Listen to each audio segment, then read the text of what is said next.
Hello and welcome to my knife channel. Well, this is not really like this is a comparison, but it's kind of like what you would say an unfair comparison. And what I mean by that is this knife cost over $100. This knife here, I'll look at the price and everything, but I know it was less than $15. But this is a Rough Ryder, and this is a GEC. This is a GEC number 12, 2019, Northfield. It's like top of the line. And I'm going to compare what you're paying for, what you get extra when you get from this, and is it worth it, compared to what you get down here. So, I'd just like to start off by, there's two different things that are going on here. This one here is like, it's got collector's interest going on with it. It's got traditional stuff, This one over here has a traditional pattern, but not so much collector interest and everything. These are more considered like work knives and stuff.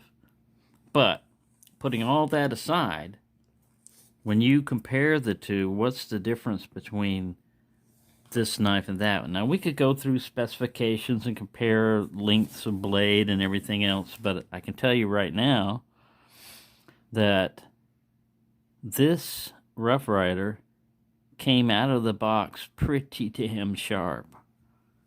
This top-of-the-line Northfield, it was okay, but it was not razor sharp, and even in paper cutting it had some dull spots. I say that in a, if it may sound kind of like a nitpicky way, is because, well, it should be sharper.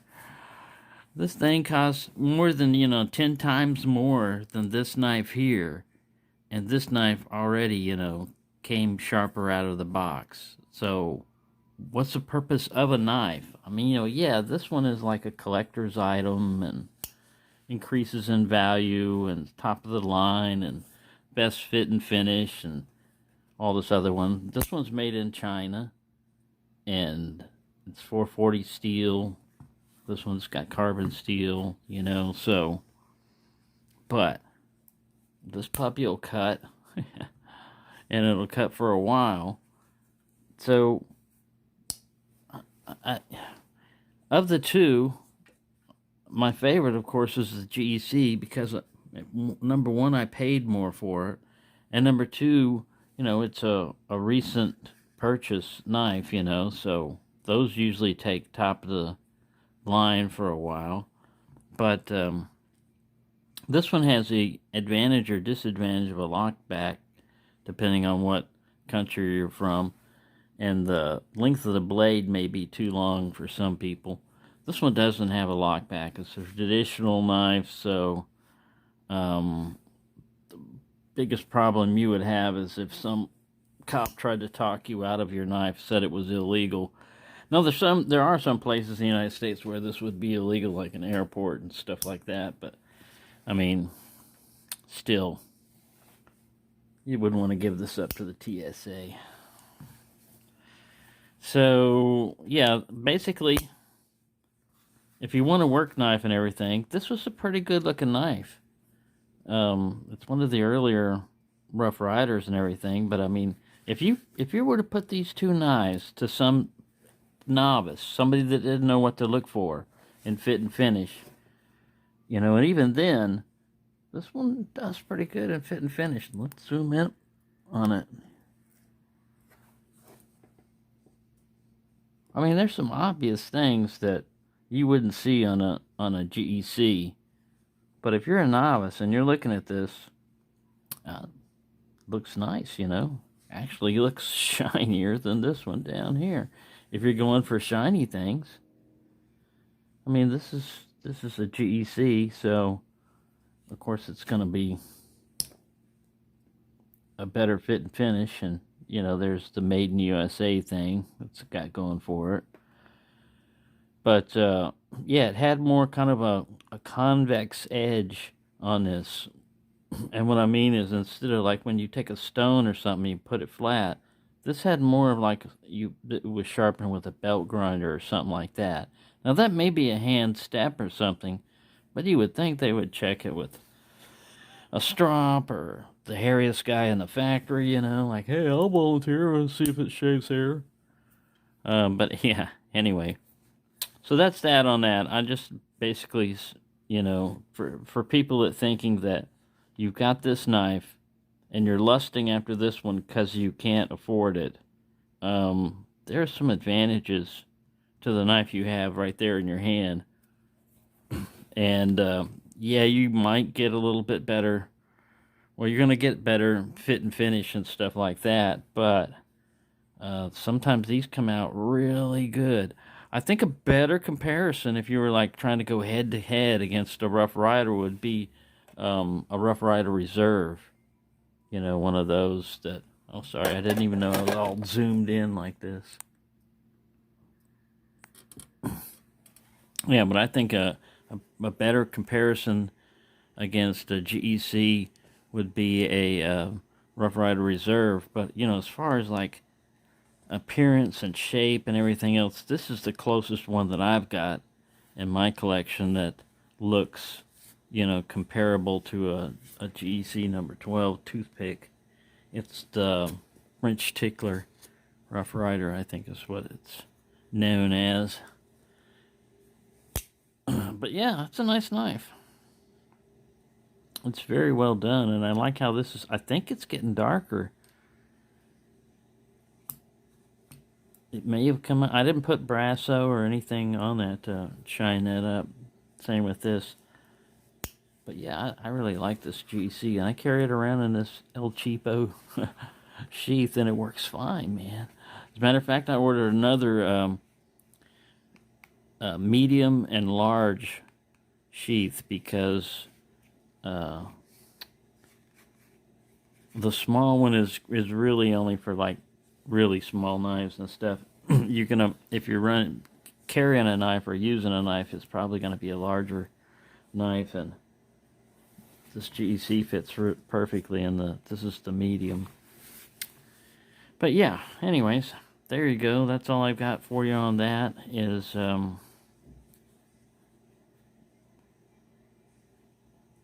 you get what you pay for, I guess, and you pay a lot more money for this particular knife. It better be better. It better be better, because otherwise, what are you paying for? Are you just paying for, yeah, this shield will probably fall off one day because it's just glued on. This one over here is not going to fall off because it's pinned in there. I mean, so that's, one advantage. And then, yeah, they take a lot of time trying to make sure everything, fits perfectly, looks perfectly. You're not going to find a crack if they're using bone material. You're not going to find a cracked bone in here, on a GEC. So, yeah, I like them. I'll get as many as I can afford, but right now in my collection, you get a nice little, I don't know if I had the original packaging with this, but it was probably just a cardboard box, non-magnetic. This was before they did magnetic stuff. I'd say it's probably one of those tannish colored ones. I'll have to look it up. I'm sure I've got a picture of it somewhere. Probably reviewed it at some time. But yeah, I get a cool little tube. And they come in different sizes for different ones, I think. Or do they? Or am I a liar? Yeah. The 97 comes in a longer tube. And I think that's very tubular. See, that's where Rough Ryder was trying to copy him, I think. Or copy or take advantage of, is, use a tubular thing, but instead of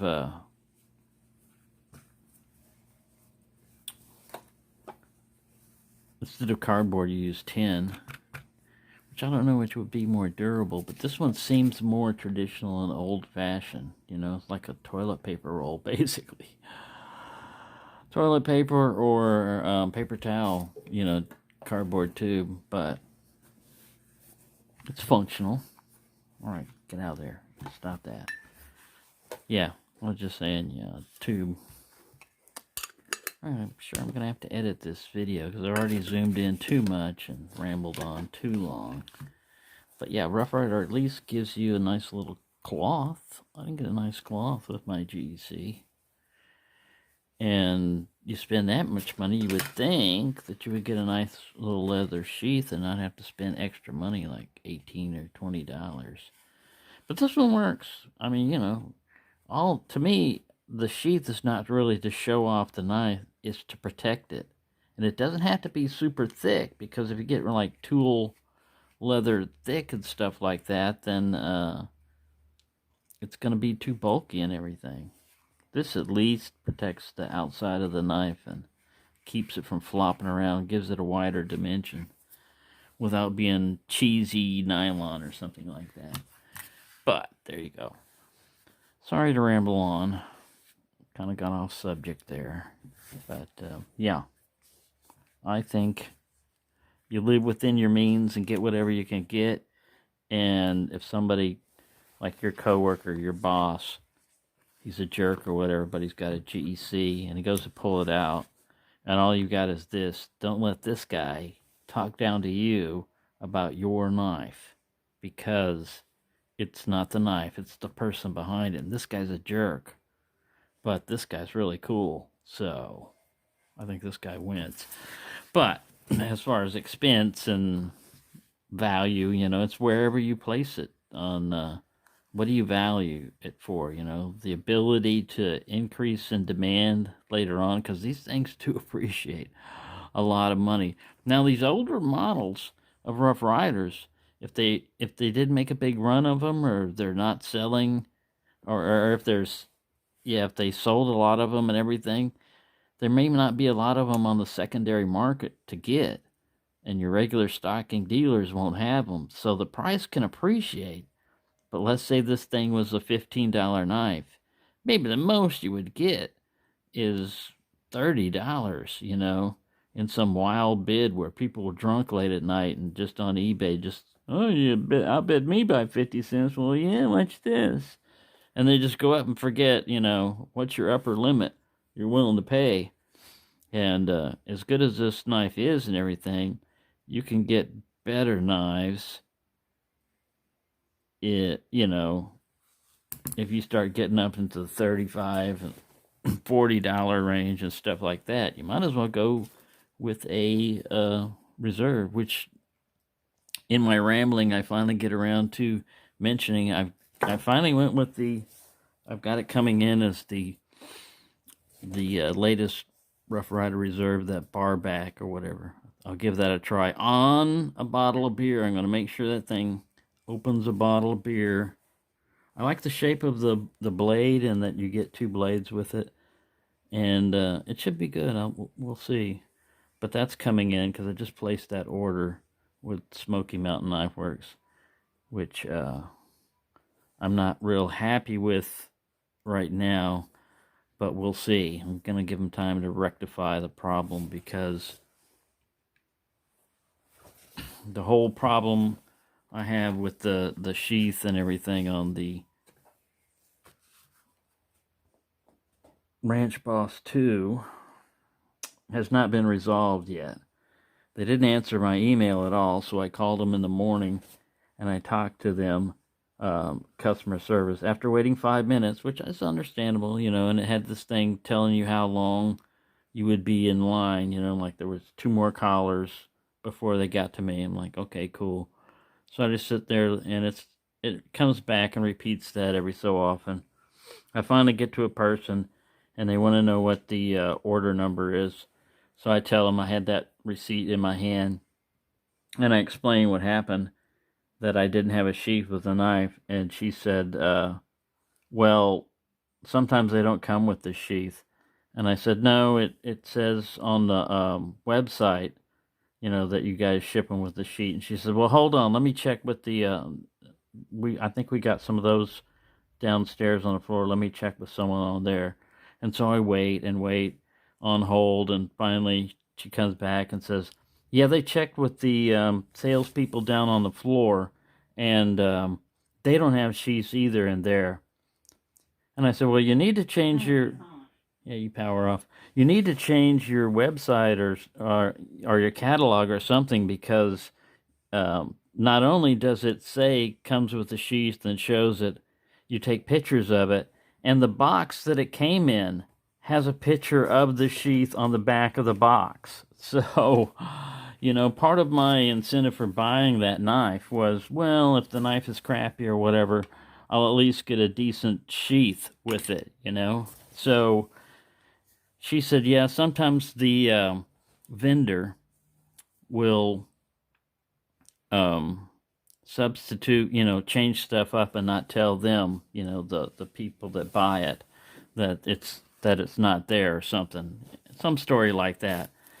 And she said, what's your number? What's your phone number that I can reach you at? I'll check and find out and see if we've got any more at the other warehouse or something, and ship you a sheath. So this is not like a, bitch and moan about them, but I'm just not happy, with the process of, now it's almost just like my fault. I've got to wait, waste a lot of my time, wait, it's not a good sign if your customer service line. This is for, orders with, problems with, orders, not just regular customer service. It's like, this is a department designed to deal with problems with your order. So, yeah, it just didn't strike me, if it's that busy, that a lot of people are calling about orders. It's not a good sign. I'm just making, inference there. But anyway, yeah, needless to say, anyway, just like the Ranch Boss too, it's a good knife, but is it worth twice as much as a Rough Ryder bushcrafter, backwoods bushcrafter? Is it worth twice as much as that? Considering that, now supposedly you don't get a sheath with it, even though I know that you do. You used to. I said, well, you used to get these sheaths. I've seen plenty of videos of people with the sheath. That's when she came up with the story about sometimes the vendor just doesn't give you a sheath. And I said, well, the box was loose. I told her about the box. The box was loose, I mean, how do y'all ship that? It's not even checking that or anything. I don't know, whatever. Anyways. Yeah, see, that's the thing. You can be all friendly and you can have a YouTube presence and everything, but if a customer, and I bought a lot of stuff from them, so I'm just saying, this is a single incident of where I'm having to deal with customer service. And I've seen a lot of rave reviews of people saying, oh, they make it right, they gave me a free knife and blah, blah, blah. Here, through no fault of my own, they didn't ship it with a sheath, that's advertised. Hey, you buy this knife, you get this sheath. Look at how good this sheath is. Look how strong it's made, blah, blah, blah. That's part of the price you pay for this. It's like a contract. You pay for something, you get it. Then, the thing about, I've got to go, let me check with the floor. That's thinking ahead and everything. But when there's not one on the floor either, the inference is not like, oh, well, that's the way that they come. It's no, you either got somebody that's stealing your sheath, or they got in the way for a display piece and said, I'm going to have to pull it out, blah, blah, blah. They should show it, if they're going to display it. They should show the sheath with it and use it as a selling feature. Look how great it is. It's got Cold Steel's name on it, and the stamp. So, yeah, that's just my thing about it. Yeah, this is kind of a rant and everything, but that's my experience, And it can make you or break you on a company. You could think, you know what? I know another place that sells Rough Riders, and a lot of times sells them cheaper than Smokies. Yeah, you don't get a sticker and everything, but you get your knife, you get what you paid for. So, yeah, anyway, it's just upsetting, that things like this happen. It's just like when something is messed up in the mail, you pay for everything and then it either takes forever to get there, or when it arrives, the package has been opened and stuff, look like a rat has gotten into it and torn into it. It's like, come on, man. Quit stealing the shit. But, yeah, somebody either misplaced or took that one. It wasn't like, oh, the vendor didn't ship it to you, because then I'd get on my receiving department. You got shipping, receiving, and receiving checks your incoming stuff and the material's bad or it's not the right quantity, then you send it back. You say, hey, I ain't paying full price for this. You said it came with the sheath. I mean, so, yeah, this is how people get their blood pressure up and stuff like that. But, yeah. Anywho, it'll probably be resolved properly. And, everything will be fine. It's just that this is your experience. If you run into stuff, if you buy something, this is what you run into. Now, because you no longer have to deal with human beings, it's just a keystroke away, they can get away with inefficiency. And because you no longer have to deal with a human being. And when you do, you're put on hold, listen to weird music, or... The last time when I was put on hold, it took me 5 minutes to get to the person. We only talked for less than a minute. She put me on hold for like 10 minutes. I kid you not. I looked at the time on this and I'm like, what the hell? I'd hear something click every once in a while. She did thank me for waiting when I finally got back, but it's like, all right, a person's got an issue with this thing. Don't go ask the sales floor. You're at a computer. Just punch up the number of the thing. I could give it to you if you don't know what it is, because it's right here on the order, which you asked me for.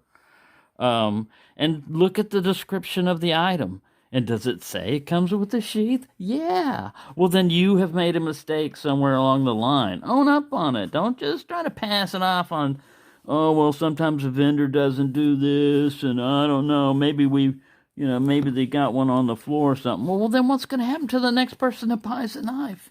They're going to pull the same story off on them. Hey, can I buy one of these Ranch Boss 2s? Oh, yeah. Here you go, sir. It doesn't come with anything? Yeah, it's this nice cardboard box and a piece of plastic. Here you go. That'll be $39.99. I know, it's like $36 with shipping and everything. So at the store it'd probably be $30, but you still have to pay tax and all that crap. But yeah, anyway, I'm not mad. I'm not upset. It's just, this is called like venting, where you're just sitting there just pissed and you want to get it off your chest, but nobody wants to listen to you. They don't want to listen to you when you're talking about knives normally anyway. Like, look, you have to distract them. Like, look how huge this knife is. Isn't it cool? Like, oh, yeah, that's cool. That's the only way you can get them to talk about knives. But if you start talking about, they fucked up my order. Well, I got to go, man. I got to see. The baby's got to be fed. I got to change the air in my tires. Organize my sock drawer. Got to study for a blood test tomorrow. Stuff like that. That's when the excuses start coming up. But yeah, you talked about a ramble. So I'll warn it in the heading. Hey, this story, this video, if you think it's going to be a really head-to-head comparison between Rough Ryder and GEC, it isn't. It is a comparison, but it's not like a fight to the death or head-to-head, who's tough dog. It's not that. It's what do you pay for, and why are you paying for more? And in this case, I wanted a top of the line, not for the channel or anything else, but for myself, to see if America can build a knife well, and how much does it cost, and is it worth it? Because if they try to speed up production, then the quality is going to go downhill. And I think they've made a commitment. I don't know a whole lot about GEC, but I know you've got different lines, top, and this is like one of the top of the line ones, I think. The Norfield XLD or whatever. But yeah, I'm definitely going to have to edit this video. It's been like 25 minutes. So for those of you who have watched this long, the bonus feature quiz is, oh no, there's no bonus feature. There's no quiz. There's no answers. Just spin what you can. And I like this knife, really. I like, even if it doesn't have a half stop and it's non-locking, man, when you get in there, it locks in like that. You get in there like that. And the sharpness I fixed. You know, I just sharpened it. Now it's pretty damn sharp. It's no issue with sharpness. But come on, man. Some people don't know how to sharpen a knife, and you send them one top of the line. It's like getting in a Ferrari and the tires are flat. It's only got like 1/32 of a gallon of gas in the fuel tank, and your oil is low already. And like, come on, man. Yeah, that's like an epic rant there. Thank you for watching, and have a nice day.